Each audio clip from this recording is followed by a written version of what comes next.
नमस्कार CSK news में आप सभी दोस्तों का एक बार फिर से बहुत बहुत स्वागत है। दोस्तों आज हो गया है 4 जून, जो फटाफट बड़ी खबर निकल के आ रही है, एक एक करके जानेंगे। दरअसल देश भर में संक्रमितों के आंकड़े के लाइव स्टेटस के बारे में आपको बताएंगे। इस बीच बड़ी खबर निकल के आ रही है, जहां पर अमेरिका में 16 जून से चाइनीज विमानों के एंट्री पर पूरी तरीके से बैन। जी हां, देश में नहीं घुसने देंगे चाइनीजियों को अमेरिकी राष्ट्रपति डोनाल्ड ट्रंप का ऐलान। इसके बारे में भी आपको बताएंगे। बड़ी खबर आ रही है, जहां पर पीओके में बौद्ध धरोहर में तोड़फोड़ करने के बाद भारत ने कहा पीओके जल्द खाली करो। जी हां, पीओके में अवैध कब्जाओं को हटाओ। इसके साथ ही पीएम मोदी ने पाकिस्तान को खुली चेतावनी। इस बीच बड़ी खबर निकल के आ रही है, जहां पर आपको बता दी कि लद्दाख में 2 जगहों पर चीन की सेना हुई पीछे। जी हां, थोड़ी राहत की खबर, बड़ी खबर निकल के आ रही है, इसके बारे में भी आपको बताएंगे। इस बीच विश्व स्वास्थ्य संगठन ने किया बड़ा ऐलान। आखिरकार हाइड्रोक्सीक्लोरोक्विन को कोरोना इलाज के लिए फिर से शुरू होगा ट्रायल। जो तो इस वक्त की बड़ी खबर, ये भारत के लिए अच्छी खबर है दोस्तों। कोरोना वायरस के इलाज के लिए हाइड्रोक्सीक्लोरोक्विन का परीक्षण किया जाएगा। आखिरकार यू टर्न लेना पड़ा है डब्ल्यूएचओ को, इसके बारे में भी आपको बताएंगे। इस बीच कारोबारी शराब विजय माल्या के प्रत्यर्पण की और औपचारिकताएं पूरी। विपक्ष को तगड़ा झटका, पानी पी पी कर कोसने वाले मोदी सरकार को अब मोदी सरकार नहीं विजय माल्या को जल्द से जल्द लाने वाली है। जी हां, सब कुछ खबर एक करके विस्तार जानेंगे। जहां पर दिल्ली हिंसा के मास्टरमाइंड का मरकज और देवबंद से था कनेक्शन। एसआईटी जांच में कई बड़े खुलासे हुए दिल्ली हिंसा को लेकर, उसके बारे में भी आपको बताएंगे। लेकिन उससे पहले एक छोटा सा निवेदन, अगर आपने चैनल को तक सब्सक्राइब नहीं किया तो प्लीज सब्सक्राइब के लाल बटन दबाकर चैनल को सब्सक्राइब करें। और अगर आप मानते हैं कि प्रधानमंत्री मोदी के नेतृत्व में देश कोरोना को भी हराएगा और इस देश के दुश्मनों को भी हराएगा, तो इस वीडियो को दिल से लाइक करके अपना समर्थन दर्ज के। दरअसल पहली बड़ी खबर आपको बता दें, देश भर में संक्रमितों का आंकड़ा 2 लाख का हुआ पार। जी हां, 2,16,653 मामले टोटल हो चुके हैं, जबकि पिछले 24 घंटे में 9,462 मामले आ चुके हैं। मृतकों की संख्या 6,000 को पार करके 6,088 हो गए हैं। महाराष्ट्र की बात करें तो 25 से 60 मामले कल सामने आए, तो टोटल 74,860 हो गए। तमिलनाडु में कल 1286 मामले सामने, तो टोटल 25,872 हो गए हैं। दिल्ली में कल 15 से 13 मामले सामने, तो टोटल 23,645 हो गए हैं। गुजरात में कल 485 मामले सामने, तो टोटल 18,117 हो गए हैं। राजस्थान में 280 मामले सामने है, तो टोटल 9,652 हो गए हैं। यूपी की बात करें तो कल 141 मामले सामने है, तो टोटल 8870 हो गए हैं। मध्य प्रदेश में भी 168 मामले सामने, तो टोटल 8588 हो गए। जबकि पश्चिम बंगाल की बात करें तो 340 मामले कल सामने आए, तो टोटल 6508 हो गए हैं। बिहार में भी 230 मामले सामने आए हैं, तो टोटल 4326 हो गए। कर्नाटका में 267 मामले सामने आए कल। आंध्र प्रदेश में 180 मामले, तेलंगाना में 129 मामले, हरियाणा में कल 302 मामले आए, तो टोटल 3000 के आंकड़े करीब हो गए हैं। जम्मू कश्मीर में 139 मामले, उड़ीसा में 143 मामले, पंजाब में 34 मामले, असम में 270 मामले सामने, तो टोटल 1831 हो गए। जबकि केरला में 82 मामले, उत्तराखंड में 23 मामले, तो 1000 के आंकड़े को पार करती 1066 हो गए हैं। झारखंड में भी 4 आए, छत्तीसगढ़ में 62, त्रिपुरा में 49 मामले, हिमाचल प्रदेश में 14 मामले, तो टोटल 360 हो गए हैं। गोवा में भी 47 है, मणिपुर में 19, लद्दाख में 9, पुडुचेरी में भी 9। ये राज्य दर राज्य आंकड़े हैं। फिलहाल चलते हैं अगली बड़ी खबर, आपको बता दें बिग ब्रेकिंग न्यूज़, जहां पर 16 जून से चाइनीज़ विमानों को अमेरिका में घुसने पर रोक लगा दी गई। जी हाँ, चीन से आने वाली सभी उड़ानों पर लगाई पाबंदी 16 जून तक। आपको बता दें कि कोरोना वायरस को लेकर चीन और अमेरिका के रिश्तों में तल्खी बढ़ती जा रही है और एक बहुत बड़ा स्टेप अमेरिका की तरफ से उठाया गया है। दरअसल अमेरिका ने चीन के खिलाफ एक और बड़ा कदम उठाते हुए ट्रंप प्रशासन ने चीन से आने वाली सभी उड़ानों पर पाबंदी लगा दी। ये रोक 16 जून से लागू होंगी। अमेरिका के ट्रांसपोर्ट डिपार्टमेंट ने बुधवार को इसकी घोषणा की है। इस फैसले के बाद चीन की उड़ानें अमेरिका में प्रवेश नहीं कर पाएंगी। अमेरिका की ये कदम तब उठाया गया जब दुनिया के 2 सबसे बड़ी अर्थव्यवस्था के बीच फ्लाइट्स को लेकर मौजूदा समझौते का पालन करने में चीन नाकाम रहा। अमेरिका में कोरोना से मची तबाही के बाद ये दोनों देशों के संबंधों में कड़वाहट आई है। चीन की उड़ानों पर यह पाबंदी 16 जून से शुरू होगी। इससे पहले अमेरिका की डेल्टा एयरलाइंस और यूनाइटेड एयरलाइंस ने 1 महीने चीन के लिए फिर से उड़ान शुरू करने के लिए कहा था। यहाँ तक कि चीनी एयरलाइंस ने महामारी के दौरान भी अमेरिका के लिए अपनी उड़ानें को जारी रखा था। अमेरिका ने पिछले महीने बीजिंग पर अमेरिकी एयरलाइंस के लिए चीन की उड़ानों को फिर से शुरू करने का असंभव बनाने का आरोप लगाया था। तो ये अपने आप में बड़ी खबर है। फिलहाल देखने के प्रति ये कब तक रोक रही थी। हम चलते हैं अगली बड़ी खबर, आपको बता दें कि पीओके के बौद्ध धरोहर में पाकिस्तान ने की तोड़फोड़, तो भारत ने कहा सांस्कृतिक और धार्मिक अधिकारों को कुचल रहा पाक। पीओके तत्काल पीओके से हटाया अवैध कब्जा। जी हां, भारत ने पाकिस्तान के कब्जे वाले जम्मू कश्मीर के गिलगित बाल्टिस्तान क्षेत्र में अमूल्य भारतीय बौद्ध धरोहरों की तोड़फोड़ और ध्वस्त किए जाने के मामले में कड़ी नाराजगी जताई है। इसके साथ ही भारत के विदेश मंत्रालय ने पाकिस्तान के इस विरासत का संरक्षण सुनिश्चित करने और वैधानिक रूप से उस भारतीय क्षेत्र पर कब्जा हटाने को कहा है। विदेश मंत्रालय के प्रवक्ता अनुराग श्रीवास्तव ने कहा है कि हमें पाकिस्तान के अवैध और बलपूर्वक कब्जे वाले भारतीय क्षेत्र से तथा कथित गिलगित बल्टिस्तान क्षेत्र में स्थित अमूल्य भारतीय बौद्ध धरोहरों की तोड़फोड़ की रिपोर्ट पर गंभीर चिंता। पाकिस्तान सरकार को हमने रिपोर्ट भेज दी है। फिलहाल तत्काल भारत ने पीओके खाली करने की बात तो कही है, हालांकि भारत पहले भी कहता है, लेकिन खाली करने का मतलब है आने वाले समय में बहुत कुछ इशारा। हम चलते हैं अगली बड़ी खबर। लद्दाख से बड़ी खबर निकल के आ रही है, जहाँ पर 2 जगहों पर चीन की सेनाएं हटी पीछे। पेंगोंग लोक में अभी भी गतिरोध जारी। जी हां, भारतीय चीन के बीच वास्तविक नियंत्रण रेखा पर कई दिनों से जारी गतिरोध में बुधवार को थोड़ी सकारात्मक प्रगति हुई है। 3 में से 2 स्थानों पर भारत और चीन की सेनाएं थोड़ा पीछे हटी हैं, जबकि पेंगोंग लोक पर दोनों सेनाएं डटी हुई हैं।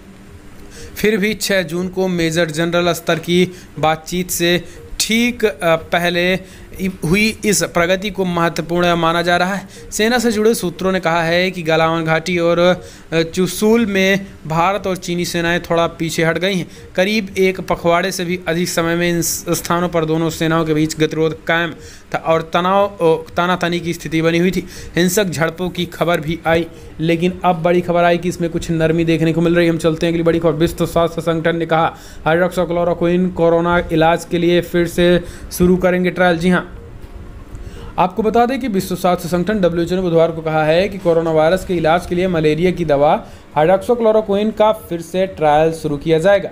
सुरक्षा संबंधित लंबित होने के चलते इसकी कोरोना के इलाज के लिए ट्रायल रोक दी गई थी। WHO के चीफ टेड्रोस एडमन ने एक वर्चुअल न्यूज़ ब्रीफिंग के दौरान कहा कि उपयुक्त मृत्यु के आंकड़े को देखते हुए एग्जीक्यूटिव ग्रुप प्रिंसिपल इन्वेस्टिगेशन के हाइड्रोक्सीक्लोरोक्विन के ट्रायल शुरू करने के बारे में बताया। गौरतलब है कि कोरोना संक्रमण के चलते दुनिया भर में हड़कंप मचा हुआ है, लेकिन इस बीच हाइड्रोक्सीक्लोरोक्विन एक ही ऐसी दवा है जिससे कुछ राहत भरी खबर है।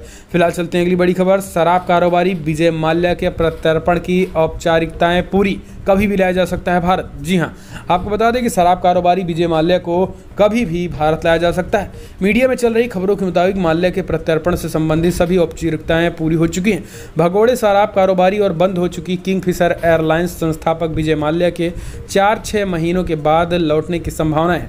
आपको बता दें कि माल्या पिछले काफ़ी समय से ब्रिटेन में रह रहा है। गौरतलब है कि बंद पड़ी किंगफिशर एयरलाइंस के मालिक विजय माल्या पर देश के 17 बैंकों का 9,000 करोड़ रुपए बकाया है। वो 2016 में ही भारत छोड़कर ब्रिटेन भाग गया था। भारतीय एजेंसियों ने ब्रिटेन की अदालत में माल्या के प्रत्यर्पण की अपील की और लंबी लड़ाई के बाद वहां की अदालत ने 14 मई को माल्या के भारत प्रत्यर्पण की अपील पर मुहर लगा दी थी। तो ये अपने आप में विपक्ष को बड़ा झटका होगा, जो पानी पी कर जिनके पास एक मुद्दा था विपक्ष के पास कि माल्या को लेकर मोदी सरकार को घेरा जाए, और वही माल्या आने वाला है। फिलहाल चलते हैं अगली बड़ी खबर। शाह फैसल, पीर मंसूर और सरताज मदनी से हटा PSA।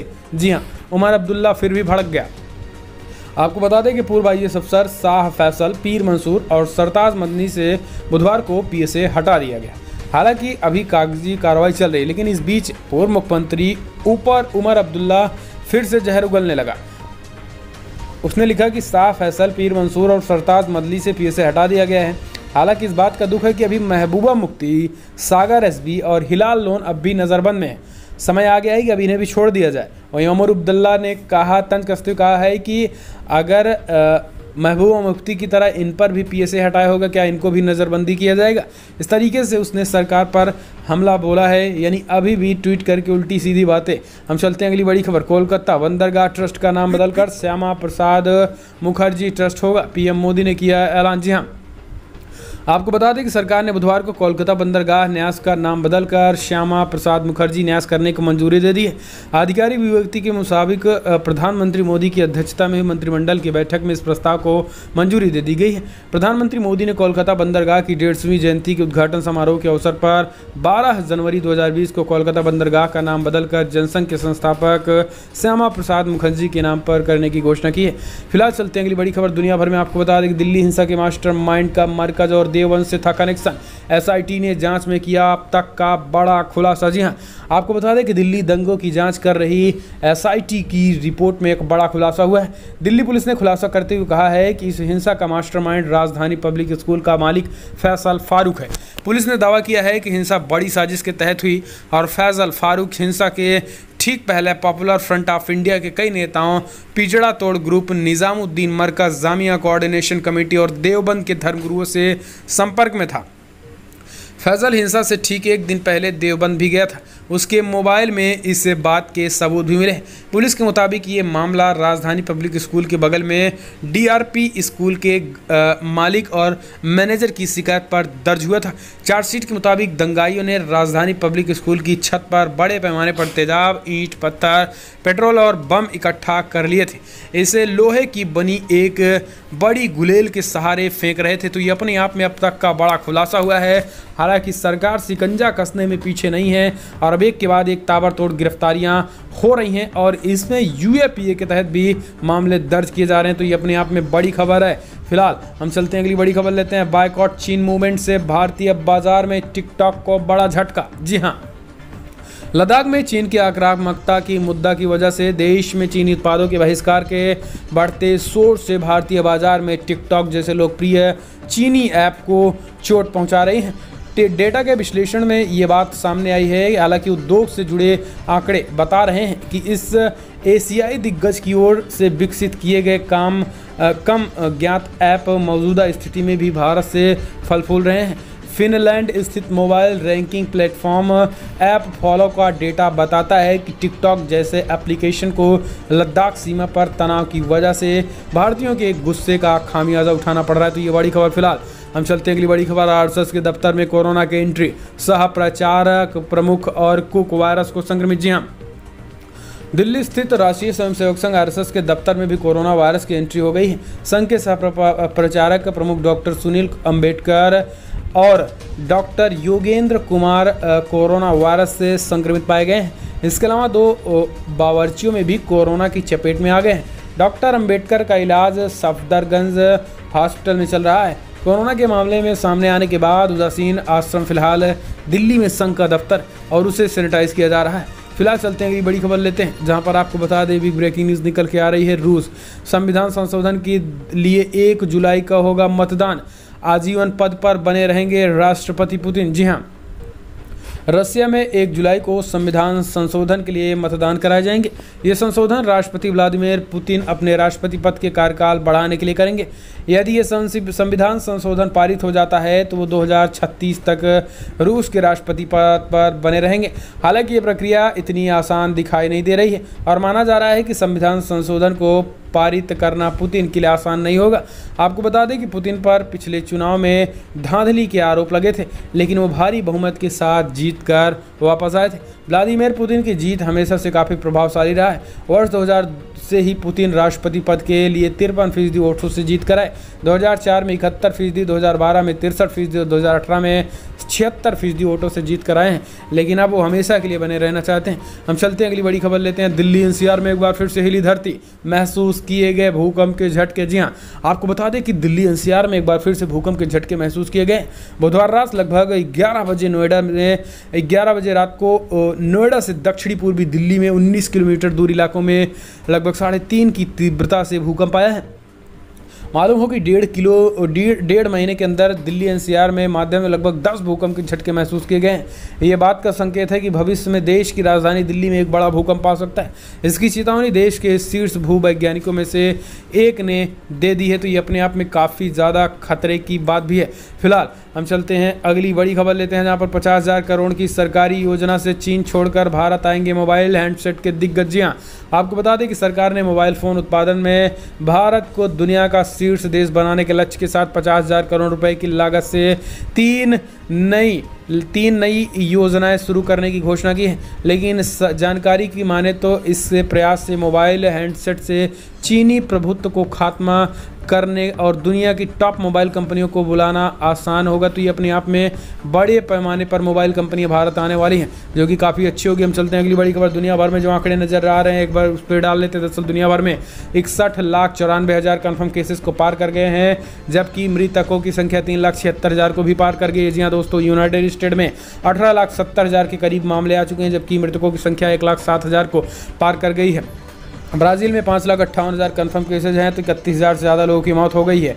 रसिया में 4,32,000 कन्फर्म केसेज हैं, तो 5200 से ज़्यादा लोगों की मौत हो गई है। यूनाइटेड किंगडम में 2,77,000 केसेज हैं, तो 39,000 से ज़्यादा लोगों की मौत होगी। हालांकि आपको बता दें, बात करें हम सऊदी अरबिया, अफगानिस्तान, बांग्लादेश, पाकिस्तान, इन सारे देशों में तेजी के साथ आंकड़े बढ़ रहे हैं। फिलहाल बड़ी खबर में इतना है, लेकिन अगर आपको वीडियो पसंद आए तो लाइक करें, शेयर करें, कमेंट के माध्यम से अपनी राय देना ना भूलें। इस वीडियो में इतना ही। जय हिंद, वंदे मातरम।